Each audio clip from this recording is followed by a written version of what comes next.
Alright, it's time for the Smackdown review, and this is the second time I'm reviewing Smackdown, and why? Because these shows are getting better, and this one was actually very good. This was almost awesome. This show was very enjoyable with some quality matches, and I'll get right to them. We start off with a promo between Daniel Bryan and Kane. I'm not a big fan of this feud. This feud is not really relevant to where Bryan is now in the company. Bryan is up here and Kane is, just a fucking authority figure now, and they're trying to get him back into action. I asked why. They made the right move. If they're going to keep him on TV, keep him out of the ring. The guy has clearly shown that he can't get it done in the ring anymore. He's too slow. He's repeating the same fucking moves over and over. He's not good anymore. Not good enough to be in the ring. And they're wheeling him out there so he could have a feud with Bryan. And here's the fucking thing about this. He didn't even have a problem with Kane in storylines. But since Punk left, Bryan is stepping into the role. There's talk of Bryan versus Triple H at Mania. Stop it already. This is enough. Enough with these Triple H feuds already. You know what? Have him feud with them, but that doesn't mean he needs to wrestle him at Mania. Stone Cold had feuds with Vince McMahon all year round, but he never faced them at Mania. If you're going to be an authority figure, stay as an authority figure. You can't be an authority figure and wrestler. It's okay if he wants to wrestle some matches on Raw, but pay-per-view, keep that for the guys that actually know how to wrestle. Okay, so you might say, oh, well, Triple H knows how to wrestle. Yeah, but watching him is sometimes very painful. Once in a while, like the steel cage match with Brock, he gets away with it. It's okay, but the guy is he's not even half as good as he used to be. Stay the fuck out of the fucking ring and stop, trying to get into it with Bryan and Punk. Guys that are, way better than you. They're younger, they're better. Just don't even try it. What is this shit with Kane I'm seeing? It's like, what I believe the way that they're going for Kane screwing Bryan over in the chamber, something retarded like that. And I hope to God not. I hope that, they make it like if he does try that Bryan somehow counters it in the Elimination Chamber. I don't know, but I don't fucking trust them because this is already pretty fucking goofy. Having Kane and Daniel Bryan feuding is just moronic. I don't understand why this fucking needs to happen. The promo was okay between the two guys. They talked about how they used to be tag team partners, how they hugged it out. I don't know why I had to remind us of that. All those terrible memories, taking a trip down shit lane, memory lane, but shit lane, because I don't want to remember these fucking things. I don't want to remember Team Hell No. What I want to remember is Daniel Bryan and, the current level of popularity and match quality that's going on right now. That's what I remember. That's what I think of when I think of Daniel Bryan. I don't think of Team Hell No, or the fucking goofy ass tag teams where all they tried to do was suppress Bryan and his popularity by putting him in a role where he act like a fucking jackass. Then it's the Shield defeating Dolph Ziggler and Kofi Kingston, and this started a trend of the night where there were good matches. This was, fast-paced and just, all over the place. It was a great way to get it done, and I like the finish. They played off of, off of Raw when, Dean Ambrose tagged himself in. This time you had Roman Reigns kind of sarcastically tagging in Ambrose, and then Ambrose was just allowed to pick up an easy win over the spear. That was good. That's like what I call good psychology right there. Good storytelling. It's about fucking time. Even subtle things like that things like that can improve this product. All you gotta do is just, think a little bit. Think about, something that's thought-provoking, like, oh shit, Roman Reigns is showing that he can get the job done, but he doesn't need to win, to be dominant right there. He can just tag in his partner and just have him pin him, and there's, all those seconds where, Ziggler could have got up, but there you go. And I find it interesting that after that big-time promo from Ziggler, it was on the app anyway, they didn't even talk about during this match, that whole promo, and then they just have him get pinned again, so Ziggler keeps, and the thing is, he's the one who keeps getting pinned. Got pinned on Raw, got pinned again here, keeps getting fucking pinned. So, since the promo, they've already pinned him twice, and it's been in tag matches. And he didn't even need to be the one to get pinned, but, it was a good match. It's just, why have this promo with Ziggler? Why put it out there? But then failed to follow up. See, these are the problems with WWE. So, you have, good shit here, a good match, good psychology, but Ziggler jobbing, But I'd rather have Ziggler jobbing than not have good matches. I'd rather have good matches. If that is the case, if they have good matches, then I don't care who wins or loses because it's fake anyway. But you got Sheamus next up, and he defeats Ryback, and you might think that I'm gonna say it sucks, but watch the match, motherfuckers. It was good. Maybe not really good, but decent, definitely.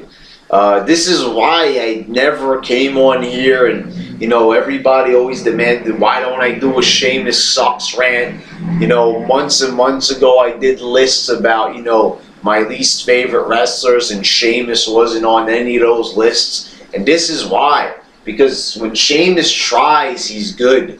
He's already shown that he can do good. Against slow pokes like Triple H. He's already proved himself in matches with Cena. So the guy knows how to get shit done. It's goofballs like Ryback, that need some incentive. A guy like Sheamus. Sheamus is a big man, but he does know how to put together a quality match. Rarely does he botch. He sells pretty well, he's not one of those no-selling big men. He actually sells pain and actually reacts to the moves in a believable fashion. So, credit to Sheamus. The only thing is, it's when he's a baby face that sucks about him. Yeah, the promos that he was cutting as and all the shit that they were promoting with him, 1-800 fella, that is the type of shit that was killing Sheamus. But, Sheamus in the heel role would definitely be a much added, benefit to Sheamus on the roster. But anyway, if they are going to keep him a face, more quality matches like this. And I want to think that these quality matches tonight are because of the Punk walkout and, threats of rumors all over the internet that, guys are going to leave, Del Rio is going to leave, and shit like that, and Dolph Ziggler is planning on leaving. So that is probably the reason why they are trying to probably improve the quality of the matches, allowing the guys to finally go out there and get shit done. It is about fucking time. How many fucking years has it been since we get a show where there ain't no stupid crap on it? Then you got Daniel Bryan defeating Antonio Cesaro. And holy fucking shit, what a quality match this was. I said that the matches so far have been good. This one was excellent. Holy motherfucker. 10 minutes of just great fucking wrestling. Just a quality match. Just putting everything together. All the tools of a great fucking match right here. Daniel Bryan, Cesaro. Now, these are guys that should be champions. These are the guys that should be feuding over the title. Cena, Orton, fuck out of here. Cesaro, Bryan, it's where it's at. These guys try. They try. Their matches have storytelling elements, psychology. You get into it. There's moves in them, motherfuckers. There's fucking moves. Wrestling moves in a wrestling match. It's a fucking crazy idea. You know, my brains have been completely blown out by this idea. Wow, my mind is blown. Wrestling holds in a wrestling match. You know, wow. Hey, you know, whoa. It's about fucking time, as I said. Seriously, I can't stop saying that. It's about fucking time that we got some real wrestling from real wrestlers in this company. You look at a match like this. Just look at it. What Daniel Bryan does in 10 minutes. Randy Orton can't even get that shit done in 20 minutes. Neither can Cena. Why the fuck is he not champion? How many times does he have to go out there and put on the best match on the show? How many times does he have to prove himself? Every single time the guy steps in the ring. Don't you notice in my reviews, you know, I would say if he had a bad match, but, you know, every single time he gets in there, it's at least decent. You know, every time Orton gets in there, it pretty much sucks. So I don't really see, like, where there's any debate for this. Guy should be fucking champion based on that alone. If you put on good matches, that's why they hire him. Starts off the show, decent promo, better promo than Cena or Orton is capable of. He got the story to point across and was entertaining. He fired up the crowd at the beginning of the show. That's how you want to open up a show. That's how you want to execute a promo. Then he proceeds to wrestle one of the best matches on the show that night. There's a lot of good matches, coincidentally, but his stood out as the best. Why is he not champion? Huh? Why wasn't he in the Rumble? Well, you know, come on. Where is the fucking common sense there? It ain't present, I tell you. But anyway, you know, also Cesaro should definitely, you know, I'm happy they put him in Chamber too. It might have been Punk's spot, but hey, you know, they should definitely consider this. You know, Cesaro is main event quality here. You know, if you put on the best match, put him in the main events. Make people care about the matches more. You know, matches like this look like matches that should go on last. Then you got AJ defeating Nikki Bella. You know, can't say that every match is going to be good on the show, but decent enough. You know, not really going to complain about it too much, but, you know, could have been way better, way better. Then you got Bray Wyatt defeating Goldust. Short but decent. Got its point across. Goldust, you know, a good wrestler. Not enough time to really shine. The match could have been really good if they do a rematch on Raw and they give it at least 10 minutes. I guarantee it could be like a 3-star match. But yeah, good enough. Then you got Orton defeating Christian in the main event. You know, pretty good match. Not bad. You know, Christian, he steps in there, always another guy that at least puts in a passable effort. You know, at the very least. Never really seen too many bad matches from Christian. A slouch like Orton needs all the quality talent he can get to make him look good. You know, but really, you know, a good enough match to close out the show. Decent match, but really, Bryan and Cesaro should have went on last. It shouldn't have been one of these, you know, halfway main events. That ain't a fucking main event. The main event goes on last.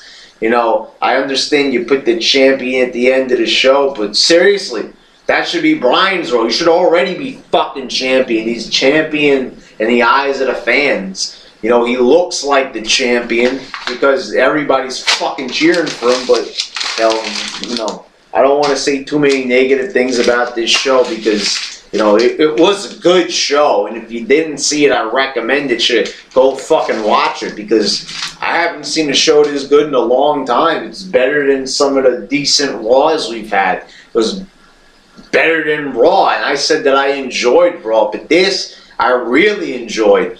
Better matches, you know, every single one of them was at least, you know, decent. And actually there was a couple that were really good.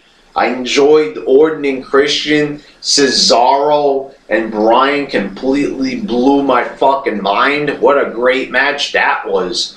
Definitely a match that should have more rematches. See, even though when Bryan and Orton step in there, they usually put on a good match, Bryan and Cesaro, the more and more that they, become acquainted in the ring, the better matches that. So we could see a match like that's 10 times better than this one if they have a couple more rematches and they get more ideas together. Yeah, there's a lot of possibilities. See, that's how good the WWE can be. This show right here, that's how good it can be. Oh, I forgot to mention, I didn't even write it down. There was also a moment on this show where Darren Young attacked Titus O'Neil backstage. This was something that also needs to be done more in WWE. That used to be a staple of the company. Backstage brawls. We had a couple in the past, but they were all goofy. Orton throwing Del Rio into buffet food and shit. No, this was like throwing Titus O'Neil over shit and beating the fuck out of him with actual realistic looking punches. That's what we want to see. So, yeah, pretty good show. I enjoyed it. Go look for the show online if you haven't seen it.